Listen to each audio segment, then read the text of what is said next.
Ibu semua, kita siapkan hati kita. Kita akan datang kepada Tuhan. Kita akan menyembah Tuhan. Oh Yesus Tuhan. Haleluya, haleluya Yesus Tuhan. Hanya Engkau Tuhan penolongku. Oh Yesus.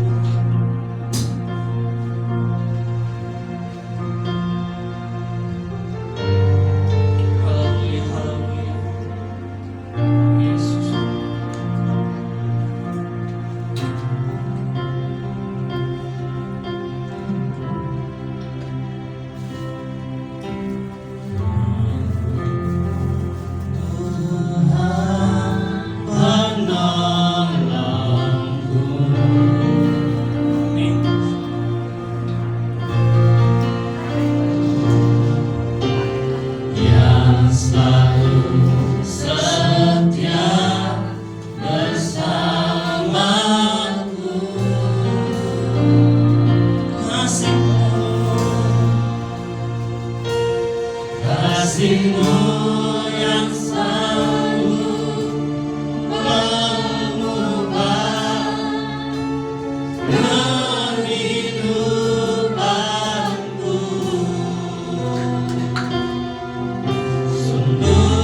ku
besar, tak pernah terlambat janji-Mu ya Tuhan, menolong hidup kami pada waktunya Tuhan. Yesus, kuasa-Mu terlebih besar, Engkau yang lebih besar Tuhan.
yakin Tuhan, Engkaulah hadir di tempat ini Tuhan. Terima kasih Yesus, kami akan puji dan besarkan nama-Mu Tuhan. Haleluya, yang percaya katakan amin. Shalom. Kurang semangat. Shalom. Saudara semua berdiri, kita akan memuji nama Tuhan. Terpujilah nama Tuhan.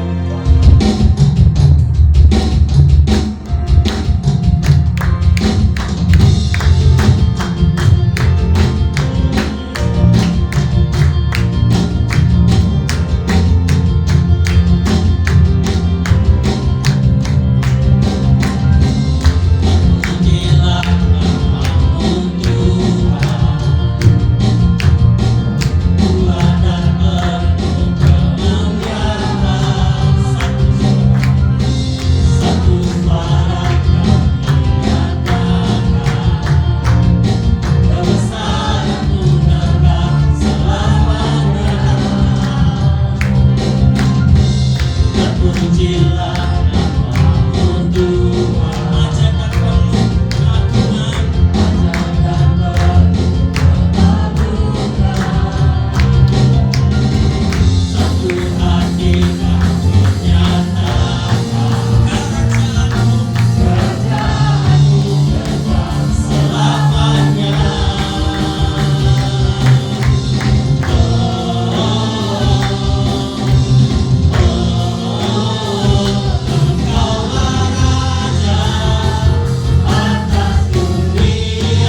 nanti saudaraku turun.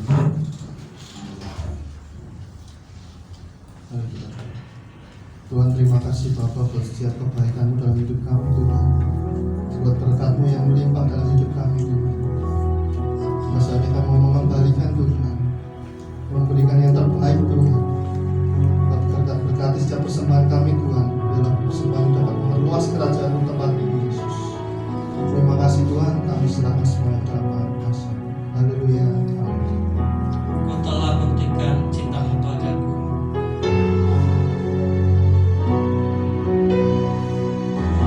Buktikan cinta-Mu padaku.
bersyukur Tuhan karena kebaikan Tuhan yang senantiasa ada di dalam kehidupan kami hari lepas hari.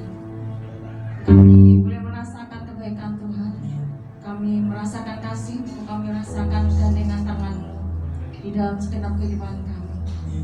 Kami bersyukur Tuhan untuk hari ini kami boleh merayakan sukacita karena kami meyakini bahwa Tuhan sudah memberikan hidupnya bagi kami. Tuhan sudah bangkit bagi kami. Dan saat ini Tuhan kami ingat, kami berdoa bersama-sama di tempat ini untuk bangsa dan negara kami. Di dalam nama Tuhan Yesus Kristus kami berdoa. Indonesia kami adalah Indonesia yang penuh dengan pemulihan karena Tuhan ada di negara kami. Kami rindu Tuhan, Engkau yang senantiasa melindungi bangsa kami Tuhan. Tapi saat ini untuk menghadapi pandemi COVID-19, kami rindu di dalam nama Tuhan kami Yesus Kristus tidak terjadi gelombang ketiga COVID-19. Semuanya terhentikan, semuanya dilakukan, semua dipulihkan di dalam nama Yesus. Kami percaya Tuhan, program vaksinasi boleh berjalan lancar sampai ke seluruh penjuru tanah air merata Tuhan. Kami percaya Tuhan yang akan memberikan kekuatan, memberikan dana, memberikan segala sesuatu yang menyimpan bangsa ini untuk kembali bangkit. Kami rindu menyerahkan pemerintahan kami menjadi pemerintahan yang takut akan Tuhan. Berkati dengan hikmat-Mu ya Allah, berkati dengan kekuatan daripada-Mu, terutama Presiden kami Bapak Jokowi.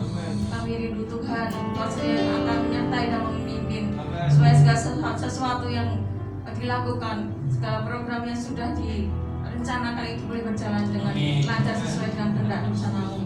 Bapak kami berdoa saat ini Tuhan, kami menyerahkan juga kota Solo dan penyertaan-Mu. Kami percaya Tuhan juga yang akan memulihkan kota kami, memberkati kota kami. Biar kota kami boleh semakin hari semakin berdampak di hadapan Tuhan. Yang bolehlah kemuliaan Tuhan turun atas kota kami, kemuliaan Tuhan turun atas Indonesia. Kami percayakan seluruhnya ke dalam tangan. Kami juga serahkan Tuhan untuk gereja-gereja dimanapun berada. Kami rindu Tuhan, gereja boleh menjadi jawaban, gereja boleh menjadi tempat di mana anak-anak Tuhan boleh senantiasa memuji dan memuliakan Engkau, dan boleh menjadi perpanjangan tangan Tuhan untuk memberitakan Injil, memberitakan keselamatan bagi orang-orang yang terhilang, orang-orang yang belum mengenal Tuhan, supaya kemuliaan Tuhan dinyatakan atas Indonesia, atas bumi ini Tuhan.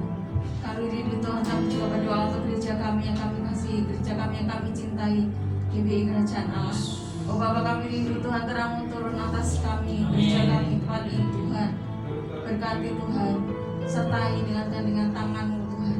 Kami percaya Tuhan yang memampukan gereja ini, Tuhan yang akan memberikan kekuatan dengan kesatuan roh di gereja kami Bapak.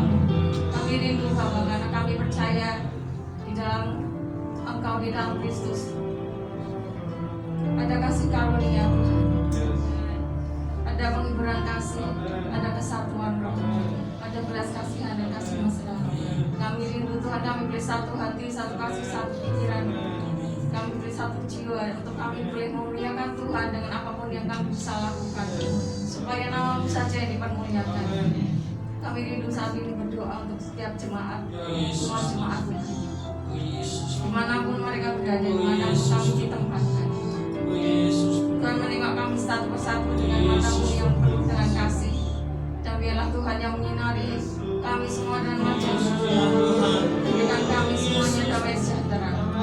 Berkati Tuhan untuk setiap pergumulan kami, bagi yang sakit, yang mengalami kelemahan tubuh, Tuhan sendiri yang akan sembuhkan, Tuhan yang memulihkan. Kami juga berdoa untuk saudara-saudara kami yang mungkin di dalam kelemahan iman, di dalam keterpurukan hati, dalam setiap pergumulannya dia mengalami segala sesuatu yang sesak di dalam kehidupannya. Oh Tuhan, kami tahu kuasa Tuhan cukup sempurna untuk memulihkannya. Dan biar Tuhan sendiri akan campur tangan, membuka hati, membangkitkan roh, membangkitkan jiwa untuk senantiasa boleh mengingat akan pertolongan dan kebaikan Tuhan. Kami rindu Tuhan menjangkau setiap jiwa-jiwa yang saat ini terhilang, jiwa-jiwa yang saat ini memerlukan gandengan tangan Tuhan yang menyelamatkan mereka masing-masing Bapak. Karena kami percaya Tuhan, Kau Allah yang kuasa, Kau Allah yang mulia, Kau Allah yang layak kami senantiasa boleh kami jadi pegangan bagi hidup kami. Kami berdoa saat ini untuk saudara kami jemaat yang mengalami kesulitan dalam kerjaan, kebutuhan dalam kerjaannya Tuhan, kami rindu Tuhan sedia bekerja. Tuhan yang akan bukakan setiap pintu-pintu yang terkunci. Tuhan akan berikan terobosan baru. Tuhan akan berikan keberhasilan baru.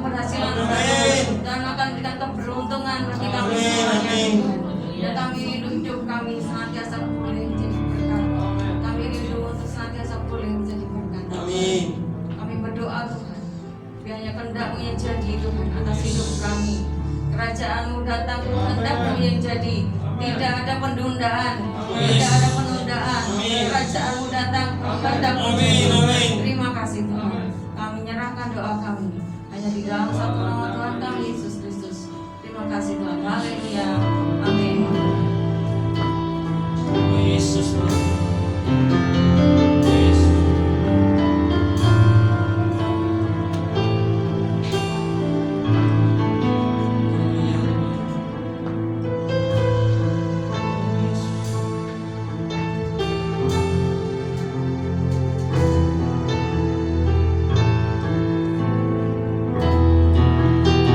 Semerbak nawastu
Raja di atas segala raja, Tuhan di atas segala Tuhan.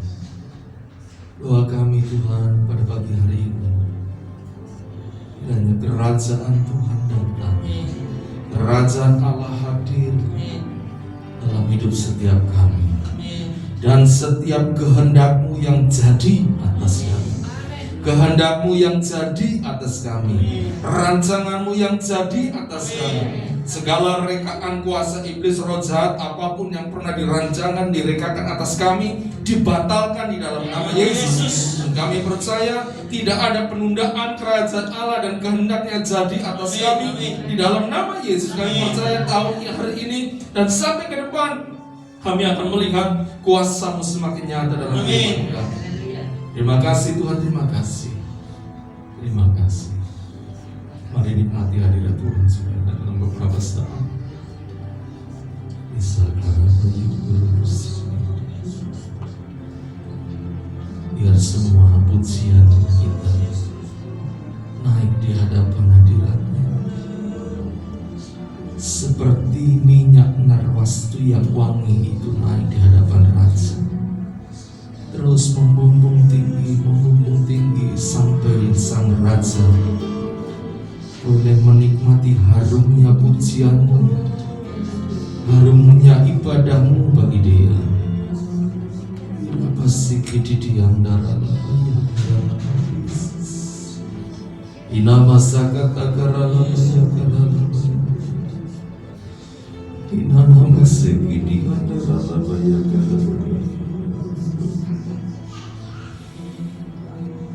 Bapa,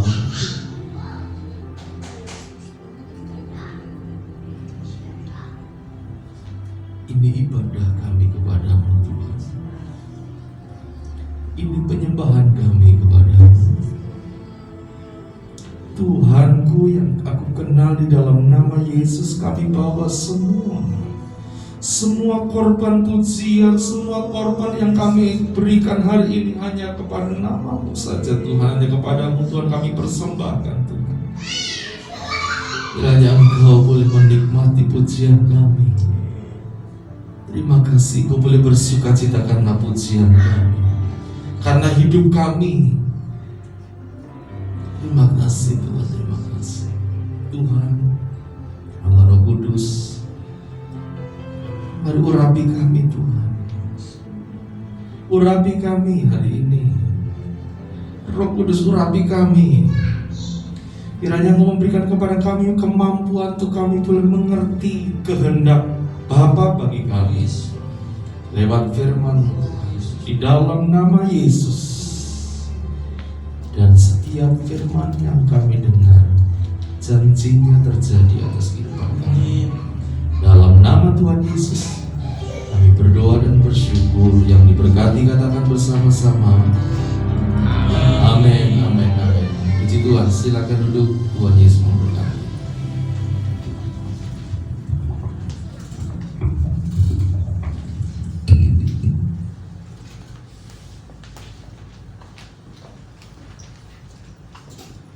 Puji Tuhan. Shalom.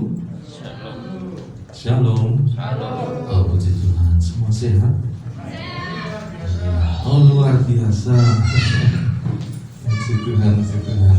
Mas Eko, baru pertama kali di sini Mas Eko. Oh, puji Tuhan. Ya, syukur ya hari ini kita bisa beribadah. Ya, semua karena Tuhan. Baik Bapak Ibu Saudara yang dikasih Tuhan, hari ini kita akan belajar bersama tentang satu kebenaran, ya, yaitu kita akan belajar tentang kerajaan Allah. Tentang apa saudara? Kerajaan Allah, atau dalam bahasa Yunaninya Basileia, kerajaan Allah, ya. Atau kata lainnya bisa pemerintahan Allah, kerajaan Allah. Mari kita buka Alkitab kita di dalam Injil Matius pasal yang ke-3.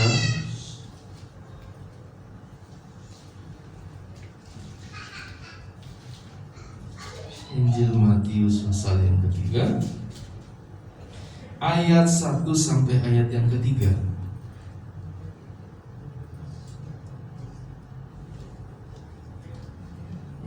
Injil Matius pasal yang ketiga ayat 1 sampai ayat yang 3, demikian bunyi firman Tuhan. Pada waktu itu tampillah Yohanes Pembaptis di padang gurun Yudea dan memberitakan, bertobatlah, sebab kerajaan sorga sudah dekat. Sesungguhnya dialah yang dimaksudkan Nabi Yesaya ketika ia berkata, ada suara orang yang berseru-seru di padang gurun, persiapkanlah jalan untuk Tuhan, luruskanlah jalan baginya. Amin. Bapak Ibu Saudara yang dikasihi Tuhan, kita sudah membaca dari kitab Injil Matius. Ya, Matius adalah seorang Yahudi, dipakai Tuhan untuk memberitakan Injil kepada orang Yahudi. Dan orang Yahudi amat sangat menghormati nama Allah. Oleh karena itu mereka tidak menyebut nama Allah. Ada beberapa yang ya dirubah, tetapi tetap maknanya sama.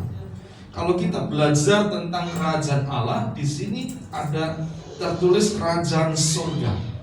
Jadi bagi orang Yahudi kalau berkata kerajaan Allah, Yahweh itu tidak sesuatu yang sakral, sehingga tulisan Allah atau Jehovah itu dituliskan hanya huruf-huruf mati, ya, JHVH, karena itu huruf yang tidak berbunyi. Sehingga mereka ketika ketemu tulisan kata Jehovah, mereka akan sebut dengan kata Adonai, atau artinya Tuanku, ya. Karena jelas di dalam kitab Torah dikatakan, ya, jangan menyebut nama Tuhan Allahmu dengan sembarangan, ya. Jadi kerajaan Allah atau kerajaan surga itu sebuah, ya, kata yang sama, ya. Kata yang sama. Hanya karena Matius adalah orang Yahudi, dia ingin menyampaikan Injil kepada orang Yahudi, maka dia memakai kata yang bisa diterima oleh orang Yahudi. Ya, hari ini kita akan belajar tentang kerajaan Allah. Ya, tentu bukan karena juga gereja kita ya namanya GBI Kerajaan Allah, tapi paling tidak bagus juga kalau kita boleh mengerti dan memahami apa sih kerajaan Allah, apa itu konsep kerajaan Allah. Ya, kalau kita pelajari ayat ini, saudara, pada waktu itu Yohanes Pembaptis tampil di padang gurun Yudea dan memberitakan. Beritanya adalah, bertobatlah, sebab kerajaan sorga atau kerajaan Allah sudah dekat. Nah, lalu dia berkata, sesungguhnya dia yang dimaksud Nabi Yesaya ketika ia berkata, ada suara orang yang berseru-seru di padang gurun, persiapkanlah jalan untuk Tuhan, luruskanlah jalan baginya. Saudara, berita pertama yang muncul di dalam perjanjian baru adalah berita tentang kerajaan Allah, ya. Yohanes muncul, Yohanes dipakai Tuhan sebagai pembuka jalan untuk Yesus, ya. Dia sebagai suara yang berseru-seru mempersiapkan jalan bagi Yesus. Dan ketika dia sebagai pembuka jalan, dia sebagai penerobos, berita yang dibawa oleh Yohanes Pembaptis adalah, bertobat, kerajaan Allah sudah dekat. Jadi berita tentang kerajaan Allah adalah berita pertama dalam perjanjian baru. Kalau saudara perhatikan dari kitab perjanjian lama, ya, hitunglah kitab Maleakhi gitu, ya. Kalau kita anggap ini Maleakhi adalah kitab yang terakhir, sampai dengan Matius, itu sebetulnya ada rentang waktu yang sangat panjang. Kalau tidak salah ada 350 tahun. Masa kegelapan, artinya masa Tuhan tidak berbicara. Masa kegelapan, masa sampai Maleakhi Tuhan masih berbicara kepada nabi-nabinya, Tuhan masih berbicara kepada umatnya. Tapi kemudian ada jangka waktu 350 tahun masa kegelapan, sampai akhirnya tiba waktunya rancangan Tuhan harus jadi, Yesus datang ke dunia. Dan berita yang disampaikan, kalau saudara nanti belajar di kitab-kitab awal Injil Matius tentang kelahiran Yesus, Diceritakan di sana malaikat-malaikat Tuhan memberitakan contoh kepada para gembala. Apa beritanya? Apa beritanya? Bersukacitalah apa? Apa? Bukan. Apa? Apa? Masa nggak tahu? Malaikat Tuhan ngomong ke orang, kepada gembala-gembala apa? Kesukaan besar telah datang. Kesukaan besar, terang besar telah datang. Kenapa? Kegelapan. Orang tidak lagi mendengar mana suara Tuhan. Sampai akhirnya ketika Kristus akan hadir, dipersiapkan.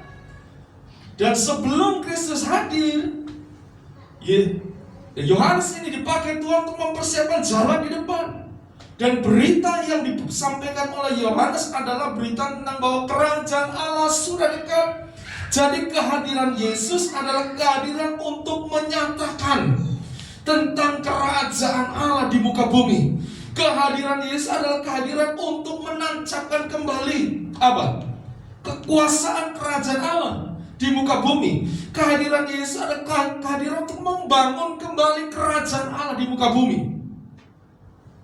Sehingga ketika Yesus mau naik ke surga selama 40 hari setelah dia bangkit, dia mengajarkan kepada murid-muridnya selama 40 hari hal tentang kerajaan Allah.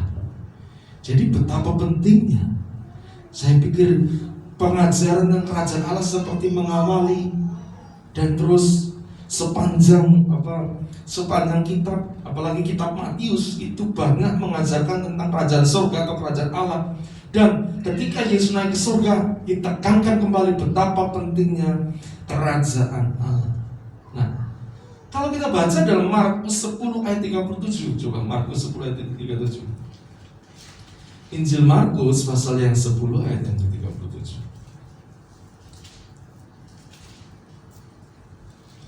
Ya, kita baca sama-sama ya. 1, 2, 3. Lalu kata mereka, perkenankanlah kami duduk dalam kemuliaan kelak. Yang seorang lagi di sebelah kananmu dan yang seorang lagi di sebelah kirimu. Nah, ini murid-murid sedang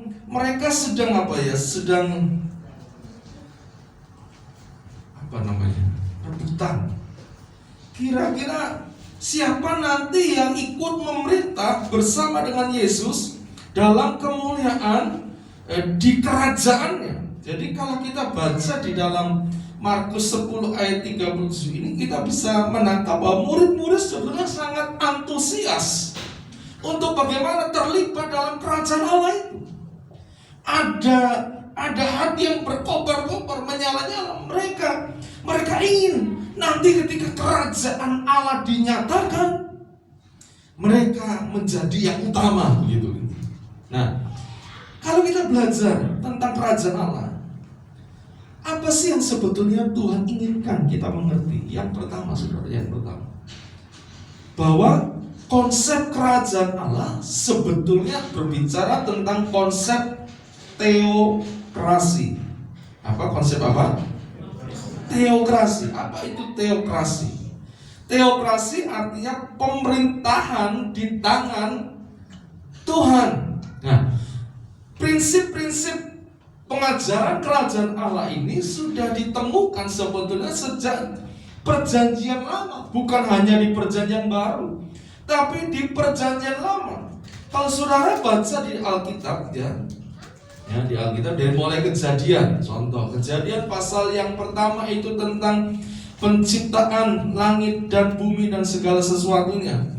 Kemudian Kejadian yang kedua, Tuhan menciptakan manusia dan Tuhan memberikan kepada manusia mandat. Ya, mandatnya adalah apa?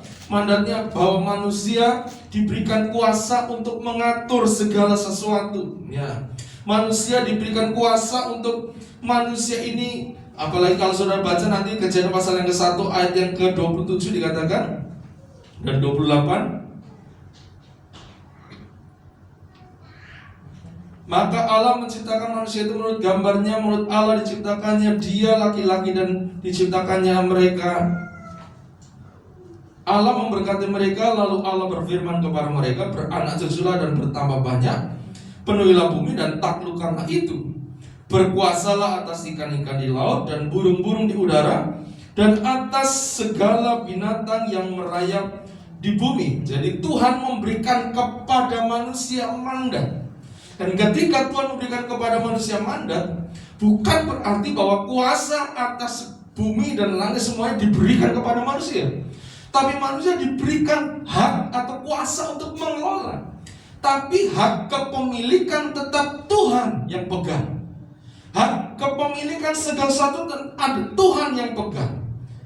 Artinya apa? Artinya kalau kita baca di dalam kitab Kejadian ini menunjukkan bahwa Allah ingin berkata bahwa di dalam jagat raya, dalam kehidupan manusia tetap Allah yang pegang kendali. Ya, dia sebagai pemegang kekuasaan tertinggi. Itulah yang disebut teokrasi. Pemerintahan Allah. Allah yang tetap memerintah. Nah, kalau sudah baca dalam kitab Mazmur 10 ayat 16. Coba Mazmur 10 ayat 16. Ya, Mazmur pasal yang ke-10 ayat yang ke-16.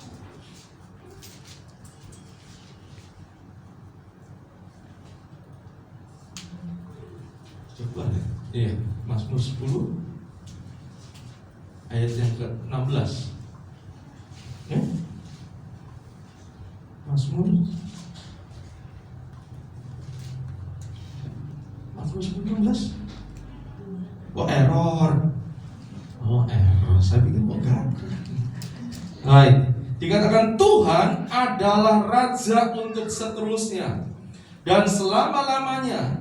Bangsa-bangsa lenyap dari tanah. Jadi dikatakan di sini pemazmur berkata Tuhan adalah raja untuk selama-lamanya, untuk seterusnya. Kekuasaannya tidak tergoncang. Allah adalah raja dalam kekuasaannya di muka bumi ini. Kerajaan Allah adalah pemerintahan Allah dalam hidup manusia. Allah ingin kehendaknya yang jadi dalam hidup manusia. Itulah kemudian yang ketika Yesus mengajarkan tentang doa Bapa kami, dia mengajarkan Bapa kami yang di surga, dikuduskanlah namamu, datanglah kerajaanmu, jadilah kehendakmu di bumi seperti di surga. Apa artinya?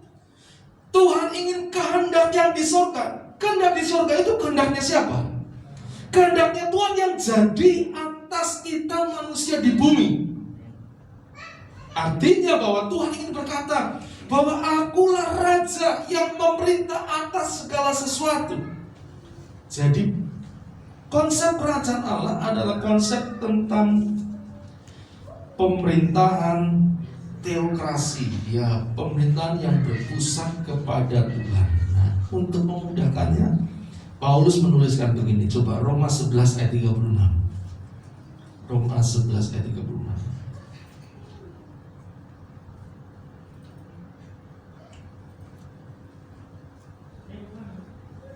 Kitab Roma 11 ayat 36.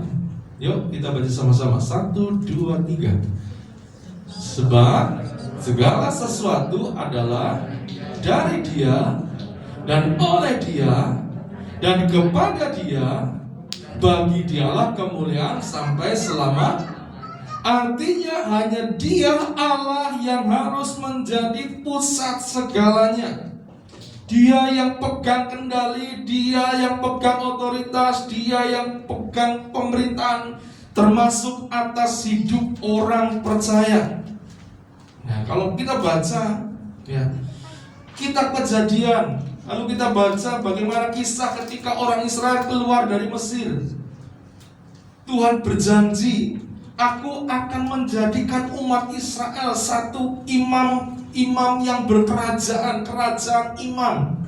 Itu juga janji Allah kepada orang Israel bahwa kelak nanti bangsa ini, bangsa yang sudah diselamatkan, bangsa yang dipilih oleh Allah, akan dibangun menjadi sebuah kerajaan imam. Apa maksudnya? Maksudnya sebenarnya Tuhan ingin berkata bahwa umat ini ada di dalam kontrol Allah. Allah yang berdaulat, Allah yang memerintah, kehendak Allah yang menjadi atas umat Israel. Itu rencana Tuhan bagi orang Israel.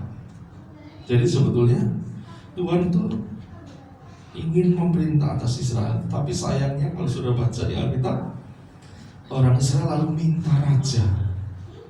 Ya, betul kan? Minta raja kepada Tuhan. Kami minta raja. Sebenarnya Tuhan ingin Dia yang memerintah langsung lewat hakim-hakimnya. Dia perintah langsung, tapi akhirnya umat Israel berkata, enggak, aku ingin. Karena di dunia ini semua negara, kerajaan ada rajanya. Masa kami ada raja? Pada Tuhan yang berkata, aku ini raja. Aku yang memerintah, aku yang akan memimpin orang Israel. Tapi orang Israel akhirnya minta raja manusia. Akhirnya Tuhan kasih, siapa namanya? Saul. Dan karena Saul adalah raja yang diminta oleh kehendak manusia, sudah lihat bagaimana dalam zaman Saul Israel tidak mengalami kemajuan, dan akhirnya Saul pun mati dalam keadaan yang mengenaskan. Nah, artinya sebetulnya sejak awal Tuhan ingin berkata bahwa di dalam kerajaan Allah, Allah lah yang berdaulat, Allah lah yang memerintah atas orang Israel. Kerajaan Allah, kalau kita baca dalam Roma 14 ayat 17, Roma 14 ayat 17, Roma 14 ayat 17,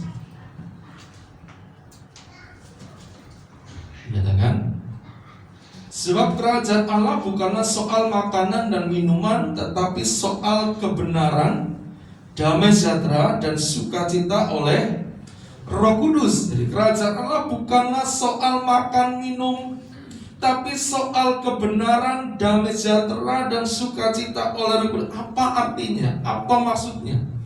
Jadi Tuhan ingin berkata, ketika kita berkata Allah adalah raja, dan Tuhan pun berkata kita akan dijadikan umat dalam kerajaannya, Tuhan ingin berkata bahwa kerajaan Allah itu bukan sesuatu yang sifatnya lahiriah, tapi kerajaan Allah adalah, dikatakan sini, tetapi soal kebenaran, damai sejahtera dan sukacita oleh Roh Kudus.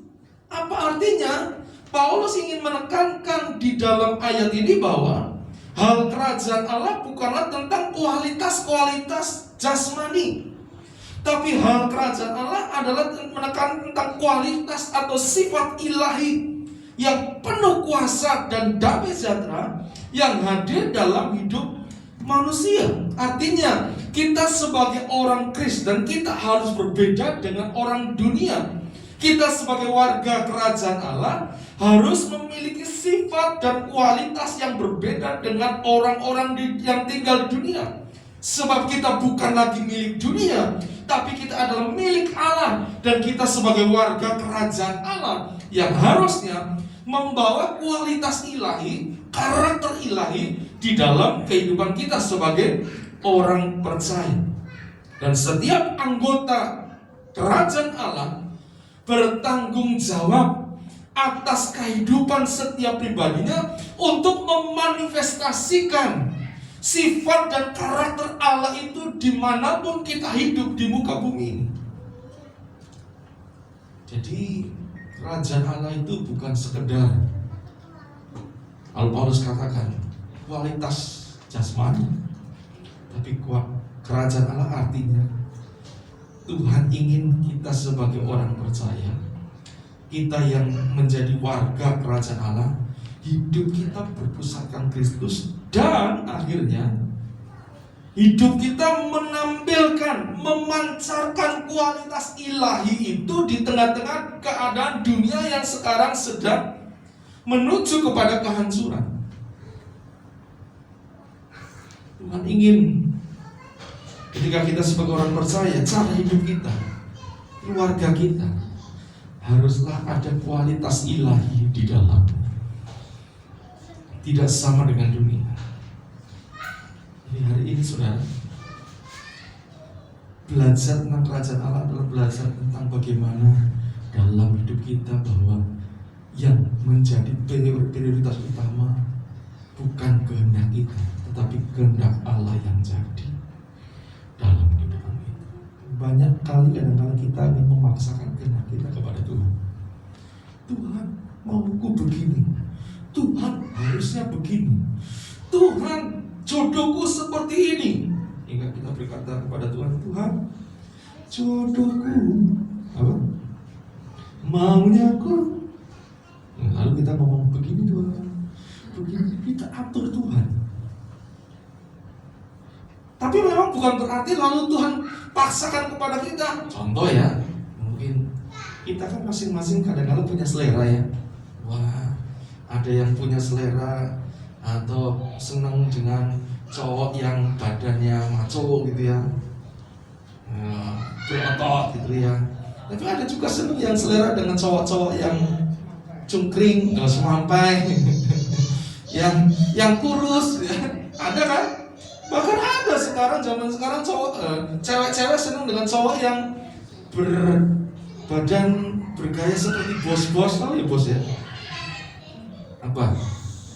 Ya berisi perutnya, sehingga sekarang pun cowok-cowok cuek saja, mau perut gede, wah, ini perut ngerot wis rada gede, wis ketok makmur, ketok ngebosi gitu ya. Ya puji Tuhan yang perutnya gede-gede gitu ya, nggak usah minder sama yang mungkin badannya seperti apa, aderai gitu kan. Nah, mungkin kadang-kadang kita punya selera. Bukan berarti kita nggak boleh loh minta sama Tuhan, Tuhan aku pengen jodohku yang begini loh Tuhan, yang kulitnya bersih putih, rambutnya panjang, yang apa lagi? Rambutnya putih. Waduh, tua berarti. Ya, boleh. Tapi jangan lupa, lalu kemudian segala kerinduan kita akhiri dengan berkata, biarlah kehendakmu yang jadi, bukan kehendakku yang jadi. Sebab saya percaya yang terbaik adalah yang datang dari Tuhan. Amin. Amin. Amin. Saya percaya yang terbaik. Sebab yang terbaik itu bukan berarti semua yang cocok dengan kita. Enggak. Saya dapat istri saya, Bu Yayu. Kalau saya perhatikan, ada banyak yang tidak cocokan. Hobi kadang-kadang nggak cocok, gitu ya.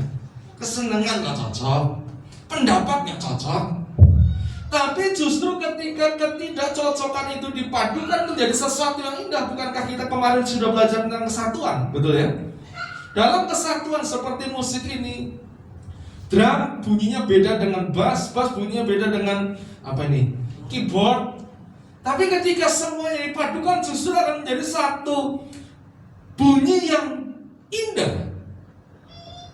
Kadang-kadang kita berpikir, oh kalau jodoh dari Tuhan harus banyak samanya.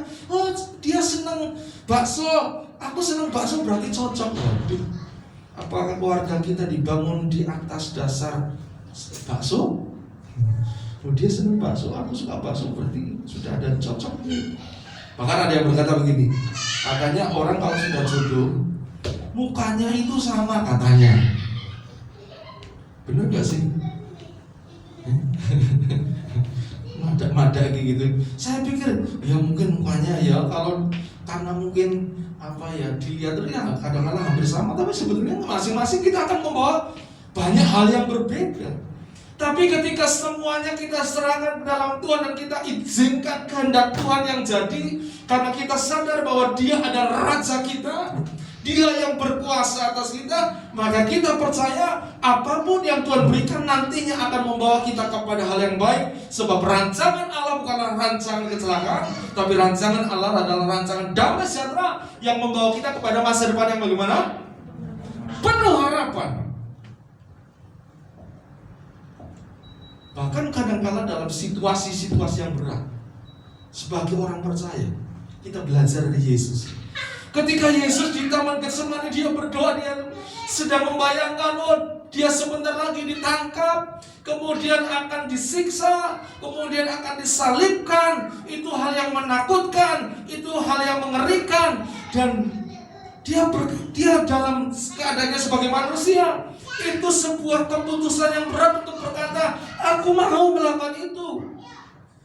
Dan di Taman Getsemani, Yesus berdoa. Doa yang pertama, dia berkata, Bapa, kalau mungkin, lalukan Tuhan, lalukan, aku gak mau menderita, lalukan. Tapi dengar, doanya diakhiri dengan berkata, biarlah kehendakmu yang jadi, bukan kehendakku yang jadi. Kemudian 2 kali dia berdoa, doanya sama juga, diakhiri dengan kata-kata biarlah kehendakmu yang jadi, bukan kehendak. Sampai 3 kali dia berdoa. Dan kitab Lukas berkata ketika dia berdoa dengan satu keadaan yang tekanan yang hebat sampai keringatnya menetes tetesan darah. Dalam banyak pergumulan bahkan yang terberat dalam hidup saudara, ketika engkau menyadari aku ini warga kerajaan Allah, artinya engkau harus berkata pada dirimu, Tuhan, dalam keadaan berat seperti ini pun aku mau biarlah kehendak Tuhan yang jadi, bukan kehendakku yang jadi. Amin. Meskipun kadang-kadang kehendak Tuhan bukannya jalan yang lurus, tapi kehendak Tuhan adalah salib. Kehendak Tuhan bukan jalan yang mulus, tapi kehendak Tuhan adalah tanah yang bergeronjal, banyak batu-batu yang tajam. Tapi kita mau berkata, Tuhan, biarlah, kalau aku memang boleh memilih, aku pilih yang baik, tapi kehendak Tuhan yang jadi. Mari saudara, dalam hidup ini belajar tentang konsep kerajaan Allah. Tuhan ingin mengajarkan kepada kita, harusnya yang menjadi pusat hidup kita adalah kehendak Tuhan yang jadi, bukan keinginanku, bukan kehendak. Di pagi saya sharekan di grup tentang Matius 7 ayat 21 sampai 23, betul ya? Yang berkata demikian, bukannya orang yang berseru Tuhan, Tuhan akan masuk ke sana, tapi hanya orang yang melakukan kehendak Bapakku yang di surga. Itulah kerajaan Allah, hidup yang berpusat, hidup yang berada di bawah otoritas kerajaan Allah, dan hidup yang mau menaklukkan diri kepada kehendak Allah. Memang kalau kita belajar tentang kehendak Allah, itu berbicara tentang penaklukan diri, penghancuran diri. Kita harus rela kadang-kadang Tuhan hancurkan kita supaya jadi kehendak Tuhan dalam hidup kita. Kadang-kadang ketika Tuhan bentuk kita, kita ini seperti tanah liat lempung yang ketika dibentuk mungkin ada bagian-bagian yang sulit dibentuk karena keras. Oh, bagian ini kok sulit dibentuk. Apa yang Tuhan lakukan? Tuhan bicara kepada Nabi Salman. Sama Yesaya ya. Belajar kepada itu. Penjunan, tukang bikin periuk. Ketika tukang bikin periuk itu membuat periuk, diputar, lalu ketika diputar ternyata sulit dibentuk karena mungkin ada kotoran, ada bagian-bagian yang keras.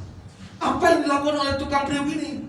Lalu dia ambil periuk itu, tanah liat itu, dan dihancurkan kembali, dibentuk kembali sampai dia mendapatkan bentuk yang terbaik seperti kehendaknya. Lalu dalam hidup kita kadang-kadang seperti itu. Bicara tentang kehendak Tuhan atau kerajaan Allah, kadang-kadang berbicara juga tentang penaklukan diri, penghancuran diri di bawah kehendak Tuhan. Ketika kita berani berkata, kerajaan datang, kita sedang berkata, Tuhan, aku mau menaklukkan hidupku, diriku, keinginanku di bawah kehendak Tuhan. Nah, ini yang menjadi pergumulan kita. Tapi saya percaya ketika kita sungguh-sungguh mau melakukannya, maka Matius 11 ayat 33 akan jadi atas kehidupan kita. Apa itu Matius 11:33? Bisa dibuka. Matius 11:33 apa bunyinya?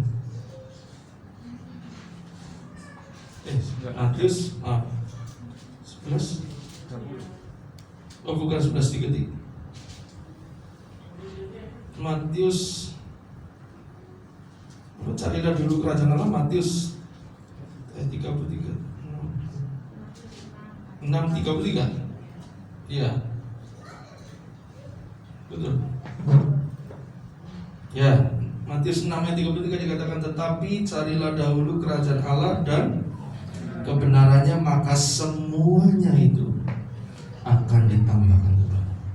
Bagi kita, tanggung jawab kita sebagai warga kerajaan Allah adalah kita mau berkata, Tuhan, kehendak Tuhan jadi.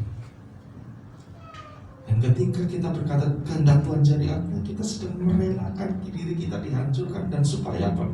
Karakter ilahi, kualitas ilahi itu yang nampak dalam kehidupan kita. Nanti kita akan belajar bagaimana sih menjadi pria-pria kerajaan Allah, bagaimana menjadi wanita-wanita kerajaan Allah, bagaimana menjadi anak-anak kerajaan Allah, bagaimana menjadi pengusaha-pengusaha kerajaan Allah, bagaimana menjadi pelajar-pelajar kerajaan Allah.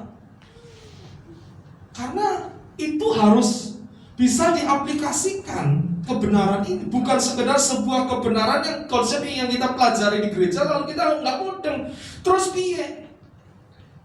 Tapi yang jelas pelajaran tentang kerajaan Allah ini berbicara tentang penaklukan diri untuk berkata kehendak Tuhan jadi dan bukan kehendakku yang jadi.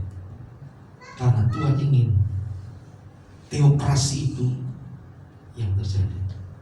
Di dalam Tuhan sebetulnya nggak ada demokrasi. Oh Tuhan, aku senang ke ini, maka bu, ya bu, jadi bukan berarti kita nggak boleh punya keinginan, boleh. Tapi tetap di atas segala sesuatu kita berkata Tuhan, kehendakmu yang jadi. Dan saya percaya kalau kita belajar mendahulukan Tuhan dan kerajaannya, semuanya itu akan ditambahkan kepada kita. Itu janji Tuhan. Ayat yang terakhir, saudara, Ibrani 12 ayat 28. Ibrani 12 ayat 28. Yuk baca sama-sama. Ibrani 12 ayat 28. 1, 2, 3. Jadi karena kita menerima kerajaan yang tidak tergoncangkan, marilah kita mengucap syukur dan beribadah kepada Allah menurut cara yang berkenan kepadanya dengan hormat dan kerajaan yang diberikan Allah kepada kita. Kerajaan Allah itu adalah kerajaan yang tidak tergoncangkan. Amin.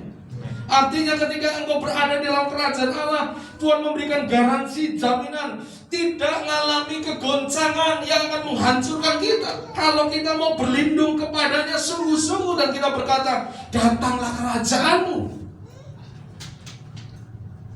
Kalau kita baca ayat ini sudah dikatakan, jadi karena kita menerima kerajaan itu yang tidak tergoncangkan, karena penguasanya adalah Allah sendiri, marilah kita mengucap syukur, beribadah kepada Allah menurut cara yang berkenan kepadanya dengan hormat. Dan ini aplikasi yang kita harus lakukan. Kalau kita menerima kerajaannya, kerajaan Allah, maka kita harus menjadi orang yang suka mengucap syukur. Lalu apa? Beribadah kepada Allah bukan menurut cara kita loh, bukan menurut keinginan kita, bukan menurut kebutuhan kita, enggak, tapi beribadah kepada Allah menurut apa? Cara yang berkenan kepadanya dengan apa? Hormat dan takut. Artinya ibadah kita yang kita kerjakan bukan karena oh saya senang, saya tidak senang, oh saya pengennya begini, oh ibadah itu harusnya begini-begini karena oh kondisi hati saya kan begini, maka ibadahnya harus benar. Tapi ibadah kita adalah menurut cara dia. Dan ketika kita melakukannya, kita melakukan dengan hormat dan takut. Hormat dan takut itu artinya kita sungguh-sungguh ketika kita mau datang ibadah sebagai orang-orang yang sudah menerima kerajaannya. Kita mengucap syukur. Lalu ketika kita beribadah, ini cara yang paling simpel yang Tuhan katakan. Ibadah kita harus kita lakukan dengan cara menurut caranya. Apa sih artinya? Artinya semua pelayan Tuhan, kalau engkau melayani Tuhan, mau pimpin pujian, mau mungkin khotbah apapun, khotbah kita, pujian kita, lagu yang kita pilih, jangan dipilih karena saya senang, tapi pilihlah lagu yang Tuhan inginkan. Tuhan, apa Tuhan yang Tuhan ingin sampaikan lewat pujian? Jadi menurut caranya Tuhan, tanya ke Tuhan. Ayo kita koreksi hari ini. Pelayan-pelayan Tuhan kan ketika mau melayani, sudah kau sungguh-sungguh tanya kepada Tuhan, atau berdoa kepada Tuhan, ambil waktu kepada Tuhan. Tuhan, aku besok melayani Tuhan. Apa yang Tuhan mau ya Tuhan? Kadang-kadang kalau kita sudah biasa melayani, lalu kita ya pelayanannya nanti, maaf ya, mungkin pelayanan BL, jangan sampai saudara mau melayani lalu belum ngerti, apalagi belum ngerti lagunya apa. Lagunya apa ya? Aduh, jangan. Jelas seperti itu, kita pasti tidak ada persiapan, kita tidak ada waktu untuk menunggu keinginan Tuhan. Tuhan maunya apa? Pasti tidak ada. Tapi biarlah dimulai dengan hati yang mau berkata kepada Tuhan, Tuhan, caramu, maumu apa sih Tuhan dalam ibadah? Dan ketika kita punya waktu seperti itu, maka kita pasti akan diberi tahu oleh Tuhan. Ini loh, ibadah ini apa yang seperti ini. Oh, itu akan menjadi ibadah, pasti ibadah yang luar biasa. Dan kita lakukannya dengan hormat dan takut kepada Tuhan. Karena yang hadir dalam ibadah kita siapa saudara? Raja kita. Saya lihat di YouTube itu ya, tentang Pak Jokowi ya, sebagai presiden. Kalau dalam acara-acara kenegaraan Pak Jokowi presiden datang, biasanya yang datang itu presidennya dulu apa? Audiennya dulu. Audiennya dulu. Jadi yang nunggu siapa? Audien. Jangan sampai Tuhan yang menunggu saudara. Izin. Tapi biarlah waktu umpamanya jam 8. Berilah waktu 5 menit untuk engkau mungkin duduk di sini. Persiapkan hati dan berkata, Tuhan, hari ini aku mau Tuhan beribadah menurut caramu, mau Tuhan. Dan saya percaya kalau kita lakukannya, maka Matius 6:33 akan terjadi. Segalanya akan ditambahkan kepada kita. Amin. Ya. Itu salah satu bentuk aplikasi tentang kerajaan Allah. Mengucap syukur lalu beribadah menurut caranya Tuhan. Nanti ada banyak hal yang lain. Seperti tadi saya katakan, bagaimana jadi pria kerajaan Allah, wanita-wanita kerajaan Allah. Ya, kita akan mungkin pelan-pelan kita akan belajar tentang konsep-konsep itu. Dan saya percaya sampai satu kali saat Tuhan berkata kepada Demelia, ini anakku. Karena biasanya anak itu akan membawa gen dari orang tua. Gen itu apa ya? Sifat. Saya lihat anak-anak saya ya ada yang bawa sifat mamanya, ada yang bawa sifat bapaknya, karena anak. Demikian kita, kalau kita ngomong aku anaknya Tuhan, berarti kita harus bawa sifatnya Tuhan. Kerajaan Allah artinya juga tadi bahwa kita ini harus memanifestasikan sifat dan karakter ilahi. Biarlah hari ini, saudara, ya, kita sudah sedikit belajar tentang kerajaan Allah. Singer pemain musik maju ke depan, ya.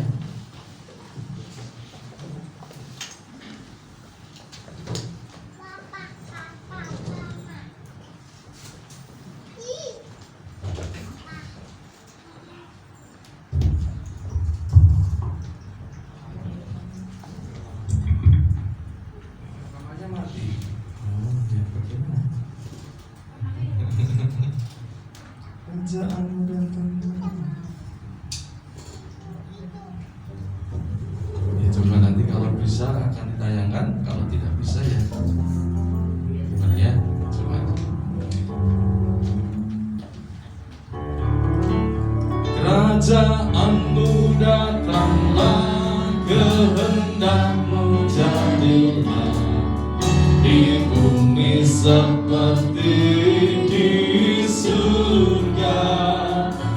Kerajaanmu datanglah, kehendakmu jadilah. Amin. Seperti di surga. Muliakanlah Raja, berkuasa di udara, di runtuhan. Biarlah nama Tuhan ditegakkan sekarang. Kemuliaan kuasa-Nya atas hidup. Kerajaanmu datanglah, kehendakmu jadilah di bumi seperti di surga. Kerajaanmu datanglah, kehendakmu jadilah di bumi seperti di surga.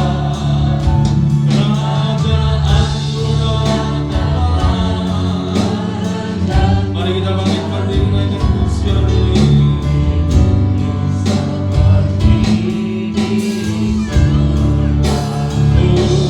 Muliakanlah Raja,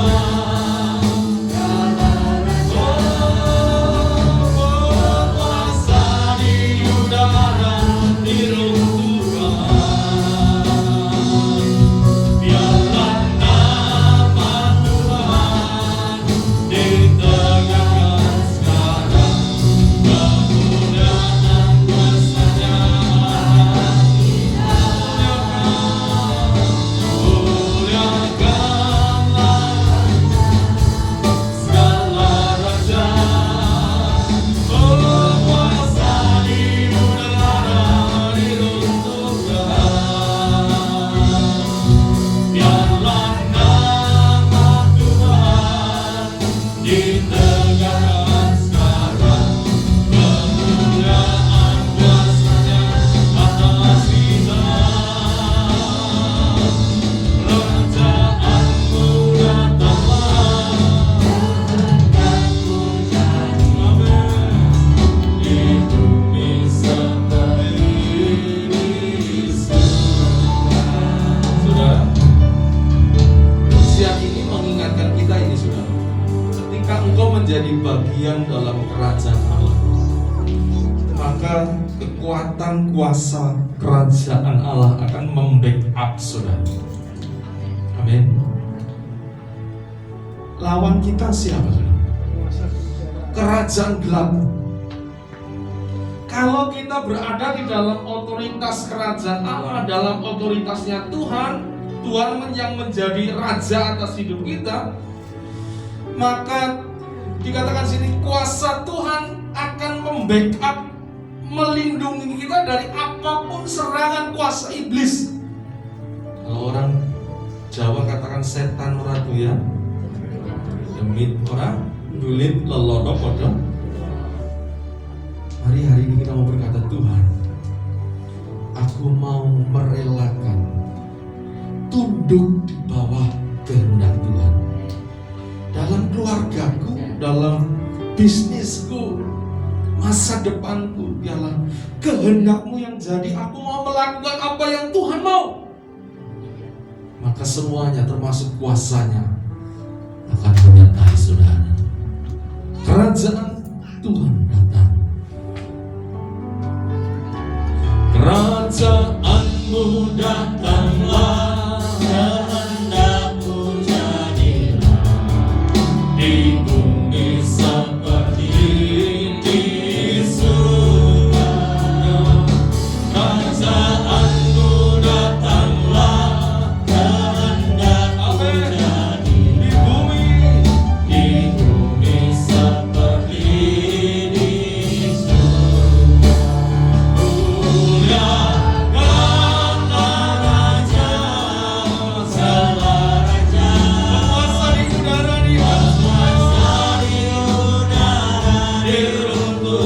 Di dalam nama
orang percaya adalah menjadi bagian dalam kerajaan Allah. Dan ketika kita menjadi bagian dalam kerajaan Allah, maka kehendak yang harus ditegakkan bukan kehendak kita, tapi kehendak Tuhan. Mungkin kadangkala berat, mungkin kadangkala sakit, mungkin kadangkala butuh perjuangan yang tidak mudah, tapi Tuhan memberikan janji, carilah dulu kerajaan Allah dan kebenarannya, maka semuanya itu bicara tentang kemuliaannya, kuasanya, penyertaannya, pertolongannya akan disediakan, diberikan bagi saudara dan saya.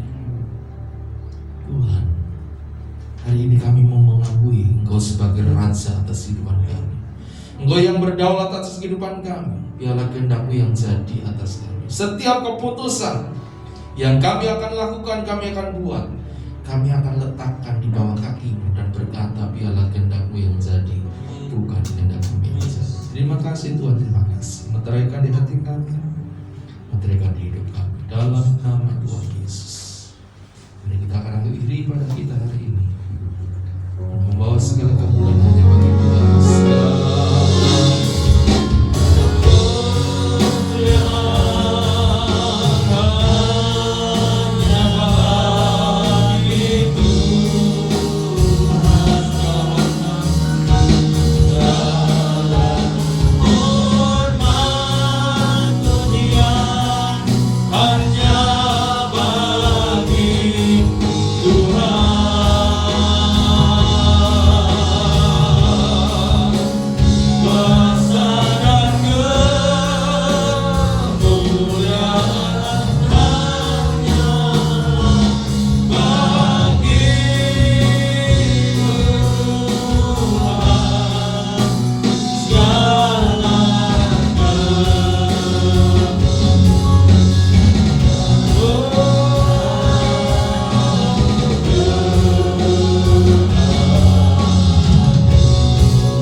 Apapun yang kami bawa, biarlah semua boleh menyenangkan hati-Mu Tuhan sebagai Raja kami.